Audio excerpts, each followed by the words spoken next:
So, we're going to talk a lot today about the emotional guidance system because that is your key to getting to wherever you want to be.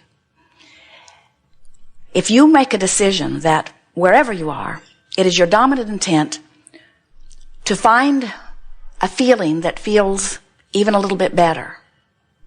Today, no matter where I'm going, no matter what I'm doing, no matter who I'm doing it with, it is my dominant intent to look for that which I'm wanting to see. If you make a decision that you want to find the best feeling thought that you have access to, now those are key words.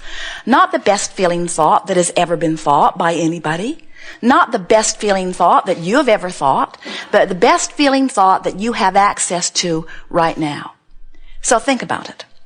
Let's say that something has happened. Maybe it's unusual, but it happened and you're aware of it and you are feeling this strong grief or despair. You're feeling this suffocating feeling. You almost can't catch your breath. It even makes you feel claustrophobic. And someone says, boy, you're really in a funk. You need to get over it. And you want to say, I would just rather kill you. Because just because they're in this bright, happy place does not mean that you can automatically jump there. Those kinds of quantum leaps from time to time happen if the desire is powerful enough, but we do not recommend them. Because when you make that kind of a jump, it is upsetting to your experience and it usually is not long-lasting. So what we are encouraging you to do instead is to reach for the best feeling thought that you have access to.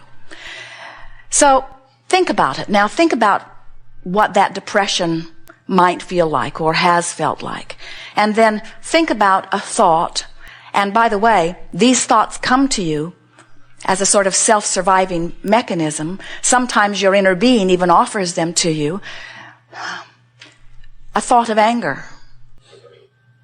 So you go home and you say, Abraham is teaching us how to get mad. And we say, if you are in this place where you are feeling strong depression, we may very well encourage you to thoughts of anger. Because you have access to thoughts of anger from your place of depression, while you do not necessarily, in fact not usually, in fact not often, in fact hardly ever, have access to thoughts of joy from your place of depression. You could change the subject and go there, sometimes. But if there is something that's been happening in your experience that is very activated in your vibration, it is much easier for you to bridge your emotions and make your jumps gradually than it is to try to jump all at once. And so, if from your place of depression, you reach for the best thought that you can find, it might be a thought of anger. And as you beat the drum of that anger for a while, even though you're certainly not where you ultimately want to be, you do feel relief from the depression, and only you know that you are feeling it. Very often those around you are not all that happy that you've moved from depression to anger, because you were easier to deal with in depression. At least you stayed in your room and out of their way. And when you are angry, often you are right in their face, but they don't know. They don't know that it was a vibrational improvement for you. And the thing that we want you to hear is that it doesn't do you any good either unless you have done it deliberately. In other words, when you deliberately reach for the better feeling, life-giving thought of rage,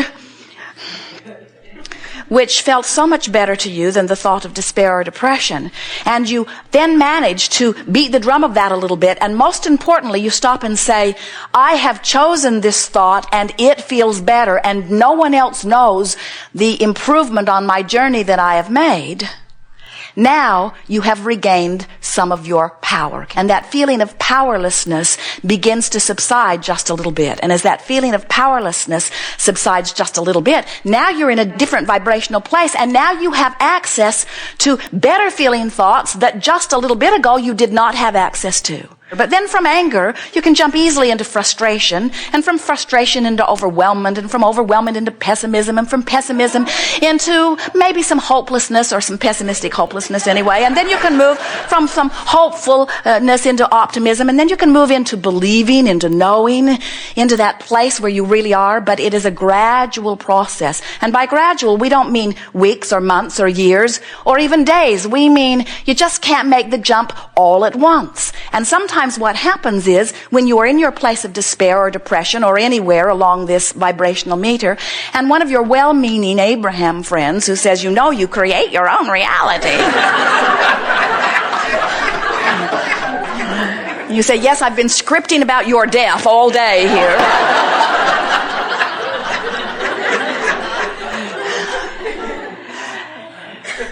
That friend, no matter where they are, does not know what your vibrational content is. You are the only one that knows that you've made improvement.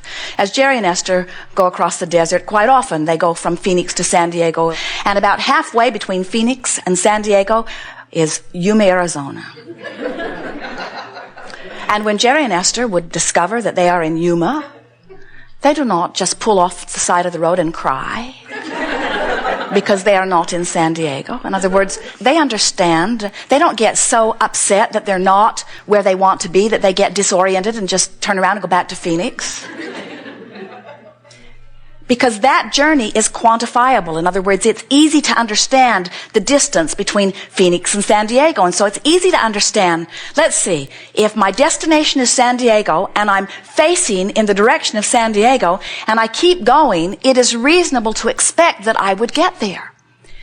And the same thing is true of everything that you want, no matter what it is, whether it is a lover, whether it's an improved relationship, whether it is more money, whether it is a different body condition. It does not matter where you are. The distance from where you are to where you want to be is quantifiable once you understand when you're facing the right direction. When you understand that this thought does feel better than whatever thought and feeling that you had before, now you have gained control, and now you can tell which direction you're going. Depending on different subjects, you might have different emotional set points. Relative to finances, you might feel very comfortable. Relative to your body, you might be in despair. Relative to your relationship, you might be feeling better. In other words, different subjects activate within you different vibrational ranges.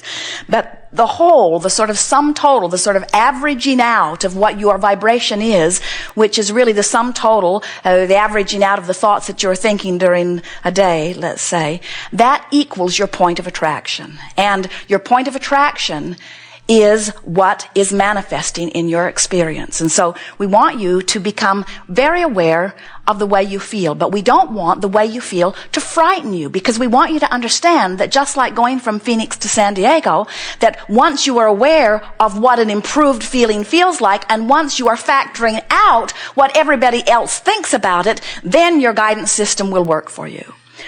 Sometimes we see you in depression, and that self-survival instinct of anger will come over you, and you will feel so much better, and then you'll meet a friend or a therapist or a counselor or a mate or some well-meaning person who says, you know, that anger is not good for you. You should do something about that anger. And then you just end up right back in despair. So you go from depression or despair, depression to anger, depression to anger, depression to anger, depression to anger, Phoenix to Yuma, Phoenix to Yuma, Phoenix to Yuma, Phoenix to Yuma. You're sort of lost in the desert. And what we want you to say instead is, I didn't get here to this angry, hateful place by accident. Some of you are having a little bit of difficulty with this dialogue because you have sat in seminars or listened to tapes where someone has sat in the hot seat and Abraham has refused to let them carry on about something that was bothering them. In other words, we were encouraging them to give us better sounding words, to try to make the best of it, to pivot, to let's do a book of positive aspects. And so this sounds very odd for us to be really rooting for you to move into rage and anger. But we want you to understand it depends upon where you are when we begin on the emotional scale. In other words, if you're frustrated over something, we're certainly not going to coach you back into the vibration of anger. That's going in the wrong direction. But if you are in depression, then anger is going in the right direction. And that's something that most people have not known. Now, the relief factor is the key to your guidance system. Do you know that there are feelings of relief in every emotion? You can even find relief in what you would call ecstasy. In your physical body, it's hard to feel those incremental vibrational differences, but even from your non-physical perspective, there are degrees of ecstasy. In other words, you can find relief in every single emotional stance or everywhere along the emotional spectrum because we are evolving beings. It is getting bigger and better. The universe is expanding and our capacity to feel joy is expanding also. We want you to stop beating up on yourself about wherever you are and about however you've been feeling. And we want you to make a decision to factor out anything that's outside of you because they don't know. They don't know. Your emotions are giving you the information about who you really are and where you are right now. Your emotions are giving you information about the vibrational variation between your habit of thought and the vibration of the desire that you've launched. Your new mantra is, I'm going to make the best of this. Whatever it is, I'm going to make the best of this. I'm going to make the best of this. Sometimes we see you're not making the best of it. Esther catches herself and laughs. She will find herself in a place she does not want to be, and instead of making the best of it, she will deliberately make the worst of it. Because she has a point to make. When you are in a place different from where you want to be, and you're making the worst of it, the reason that you do it is because every fiber of your being knows that you are loved and knows that you are blessed and knows that it is supposed to be good for you. And when in some moment it is not being good for you, you sort of go berserk on some level. And then you want to sort of explain why you're not where at many levels you know you should be. And what we want to say to you is give that up. You don't have to explain anything to anyone. The only thing that is important is your awareness that this thought does give you incremental relief from the thoughts that you were thinking earlier. And when you notice the relief, no matter how great or small it is, take it and pat yourself on the back. And in the same moment, you will regain your feeling of empowerment. And remember, this emotional scale is all about the feeling of connection to who you are and empowerment, all the way down to that feeling of disempowerment.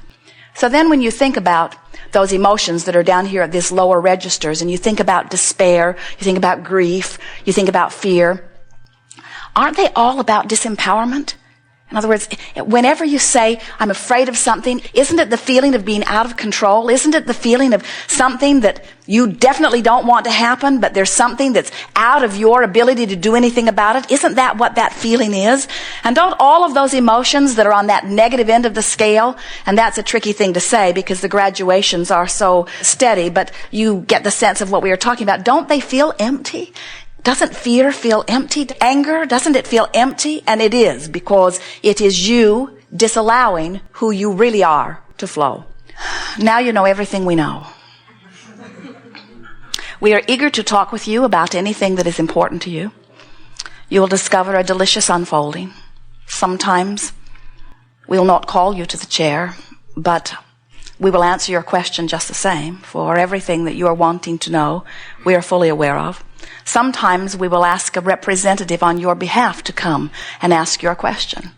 And when that happens, it is really of benefit to you because you are actually more likely to allow the receiving of the answer if you are not in the mode of beating the drum of the question quite so much. This is really co-creating at its best. It is our anticipation that we will together literally take thought beyond that which it has been before. We have enjoyed this interaction immensely.